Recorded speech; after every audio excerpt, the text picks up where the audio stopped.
Today I'm going to show you how to set up and configure your Apple Watch for HYROX. This is going to allow you to know in real time and during the race if you're keeping the pace and time you've got in mind for your 1 kilometer run segments, and to track the ongoing time for each of the exercise stations. On the watch screen throughout, you're going to have your heart rate, your total ongoing time, and the interval split for the specific run or exercise station you're completing. Importantly, by following each of the steps I go through, you're not going to need to push any of the buttons on your watch or change the screen during the race. All you're going to need to do to move between the 1 kilometer runs and the exercise station is simply tap your watch face. To do all of this, you're going to need to download the paid for version of the app Intervals Pro.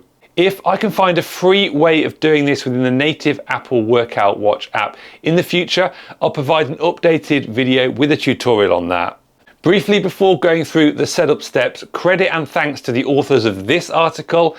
After a lot of research online, it was this original blog post, which I've linked to in the video description, that put me on to this. Once downloaded, open the app and on the timers tab, hit the plus blue icon in the bottom right hand corner. Then tap add custom interval timer, change the title name to HYROX and tap on the select an activity type tab. Then on the next screen, tap on the select an activity tab again and select hit. Then click done. Then on the next screen, click on indoor and then click back. Then on this screen, click on the interval 1 timer, renaming this run 1K, and then set the timer to the average time you're aiming to complete each 1 kilometer run split, and toggle on the continue after duration option.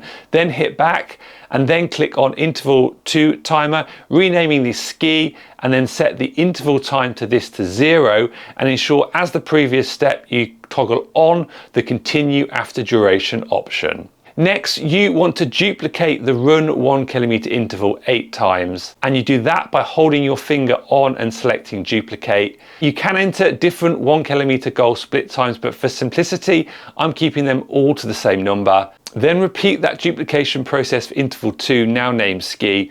Once you've done that, rename 7 of the ski intervals to the other HYROX exercise stations.